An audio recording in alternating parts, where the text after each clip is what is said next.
Episode 13 start ചെയ്യാണ് കേട്ടോ. ആദ്യം കാണിക്കുന്നത് ഭായിയുടെ വീടാണ്. അവിടെ നമ്മുടെ ഭായി ഇങ്ങനെ ചിത്രം വരയ്ക്കുകയാണ്. ആ സമയം സാഞ്ചിയും കർത്താവിൻ്റെ മകളും സംസാരിച്ചിട്ട് അങ്ങോട്ട് ഇങ്ങനെ വരുന്നുണ്ടാവും.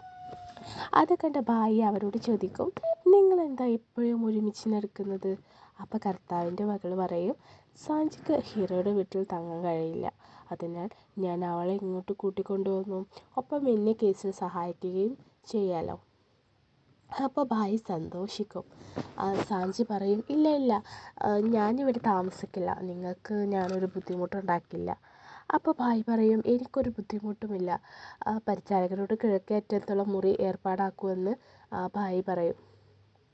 അപ്പോൾ അത് നിങ്ങളുടെ റൂമിൻ്റെ അടുത്ത റൂമല്ലേ എന്ന് അയാൾ ചോദിക്കും. അപ്പോൾ ഭായി മിണ്ടാതിരിക്കുക എന്ന് പറയും. പിന്നെ കാണിക്കുന്നത് ഹീറോയുടെ മുറിയാണ്.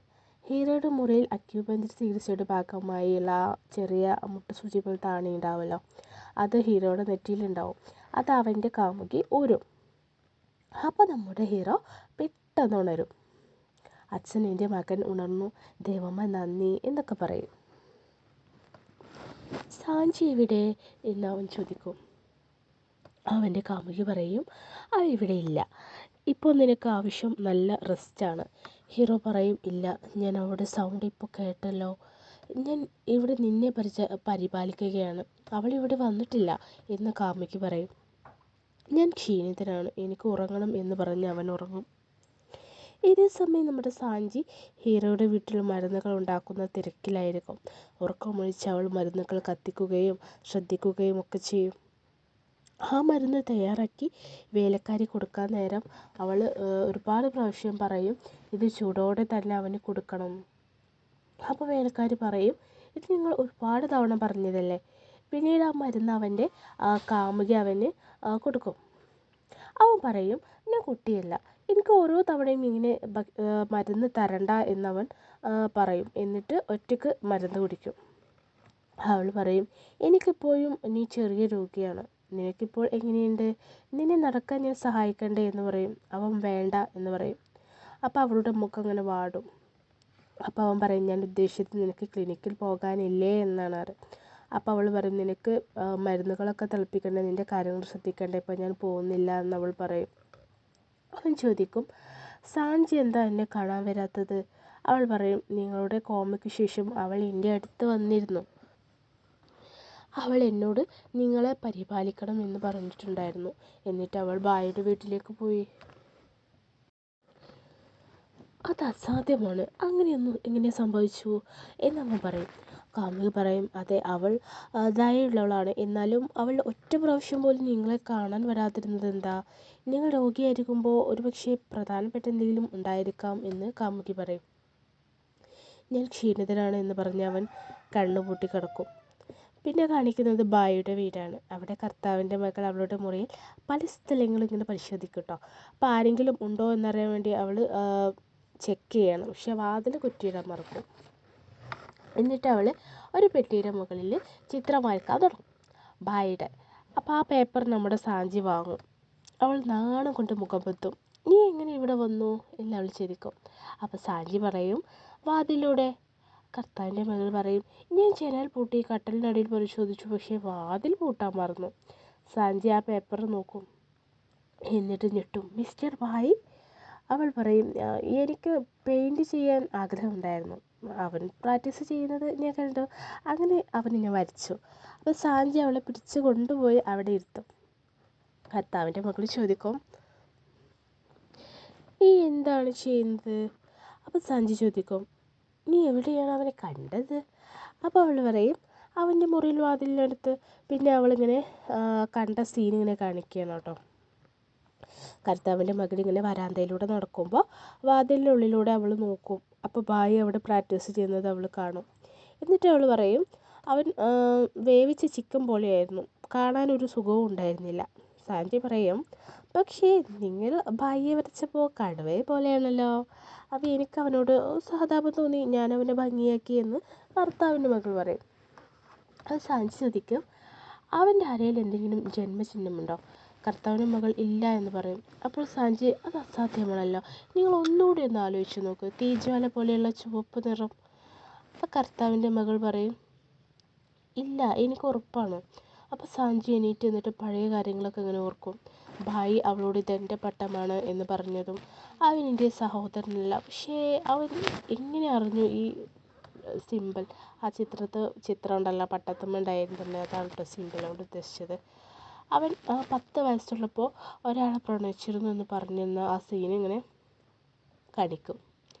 എന്നിട്ട് അവൾ ചിന്തിക്കും, അവൻ അന്ന് ആരെക്കുറിച്ചാണ് പറഞ്ഞിട്ടുണ്ടായിരുന്നത്? പക്ഷേ ജന്മചിഹ്നമില്ലല്ലോ, പിന്നെ എങ്ങനെ എൻ്റെ സഹോദരനാവും?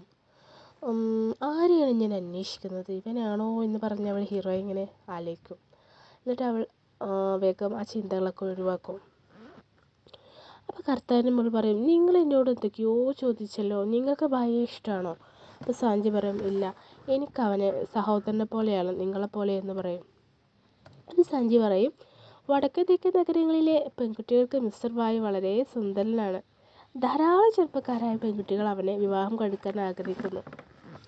അത് കേട്ട് അവൾക്ക് ദേഷ്യം വരും. അപ്പോൾ സാഞ്ചി ചോദിക്കും, നിങ്ങൾ എന്തിനാ ദേഷ്യപ്പെടുന്നത്?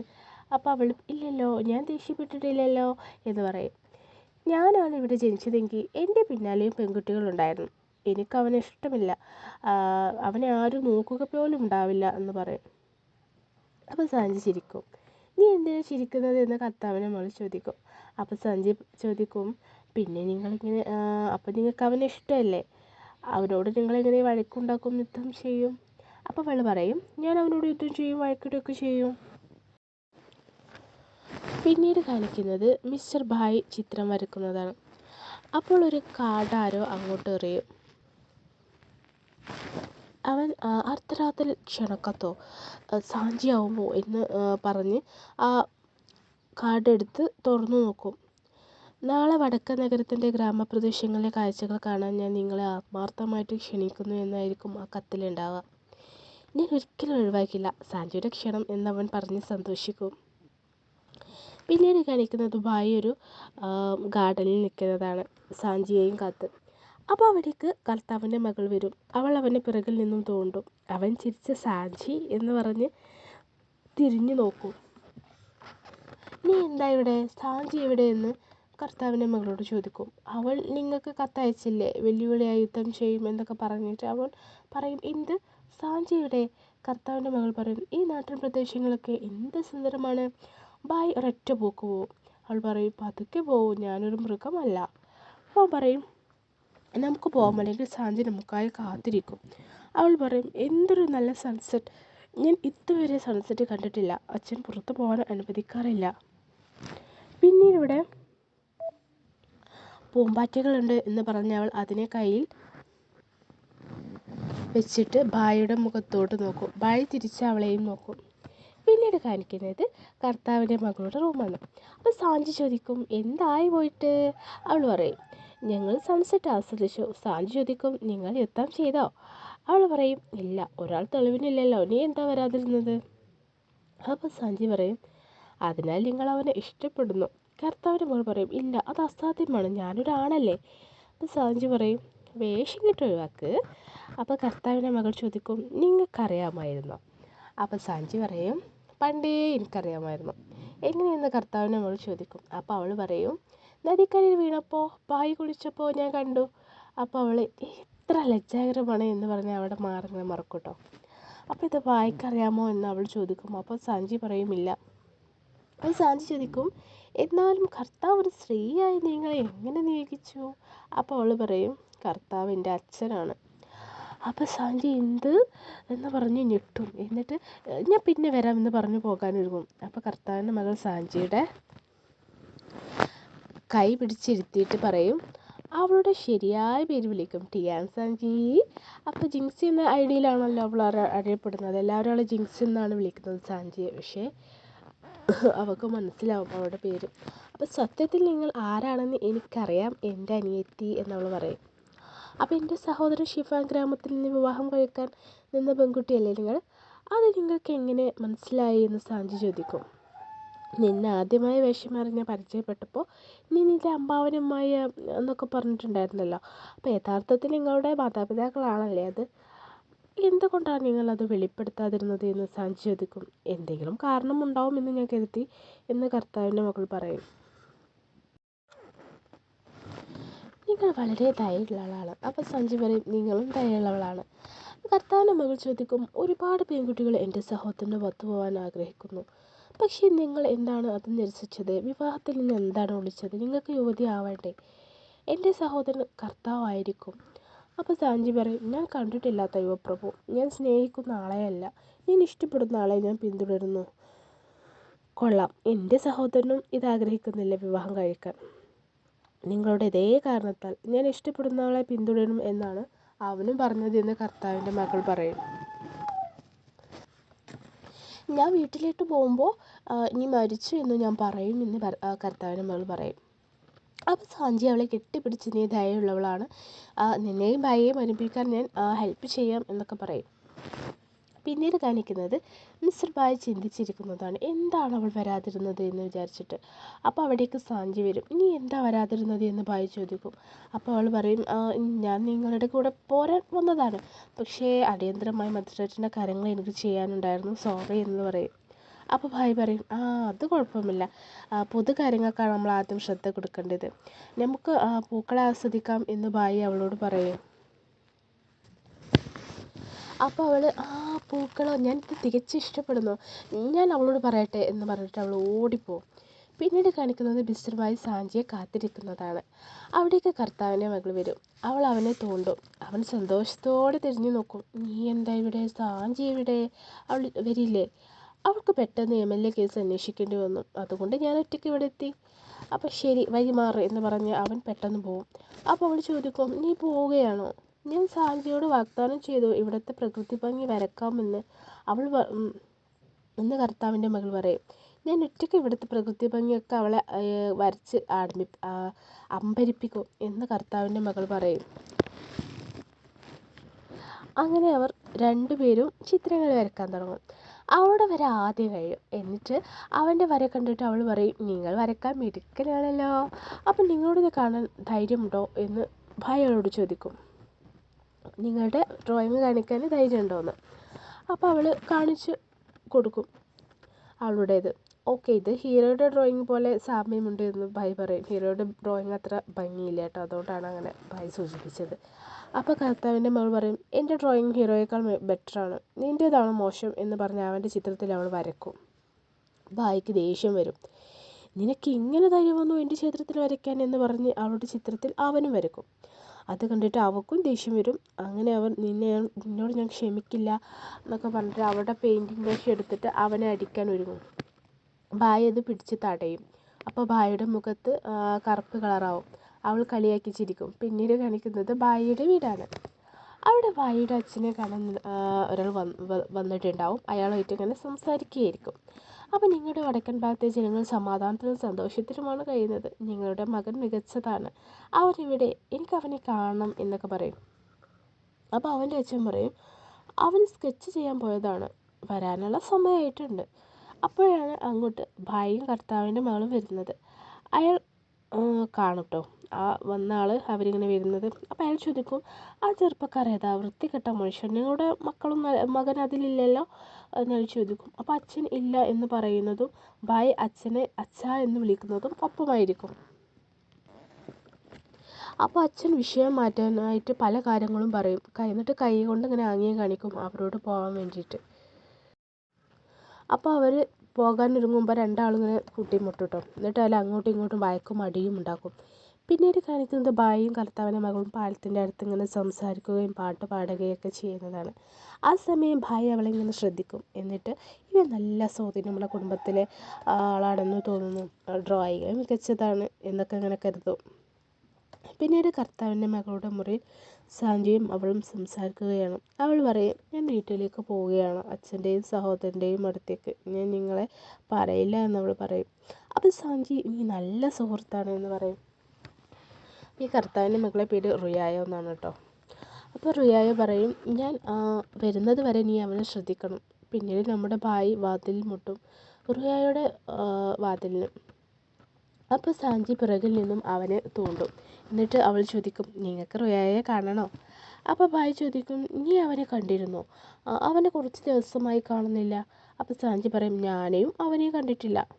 അവൾ ചോദിക്കും നിനക്ക് അവനെ മിസ് ചെയ്യുന്നുണ്ടോ? അപ്പോൾ ഭായി പറയും ഇല്ല ഒരിക്കലും ഇല്ല. അപ്പോൾ സാഞ്ചി പറയും അവൻ ഇനി തിരിച്ചു വരില്ല. അതെന്താന്ന് ഭായി ചോദിക്കും.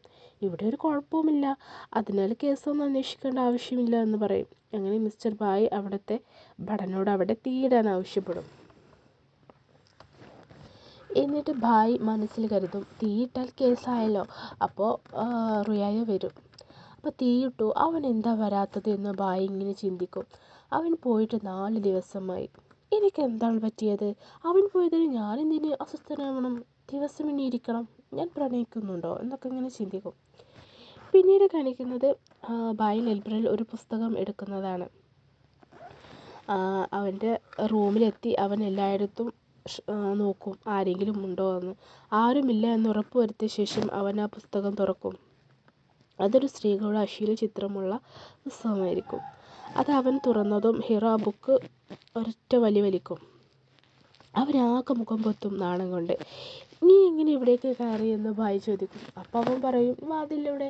അപ്പോൾ ഭായ് പറയും ഞാൻ ജനൽ പൂട്ടി കട്ടിലിനടിയിൽ നോക്കി, പക്ഷേ വാതിൽ കുറ്റിയിടാൻ മറന്നുപോയി. ഞാൻ വളരെ അശ്രദ്ധനായിരുന്നു.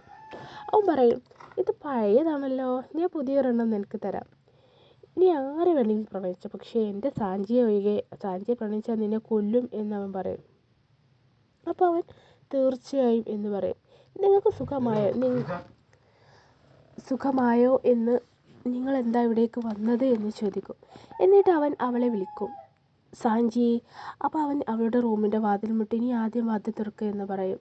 അപ്പോൾ സാഞ്ചി പറയും ഇല്ല, ഇപ്പം നിങ്ങൾക്ക് സുഖം പ്രാപിച്ചു, നിങ്ങൾ വിശ്രമിക്കുക, എന്നെ സഹായിച്ചതിന് നന്ദി എന്ന് പറയും.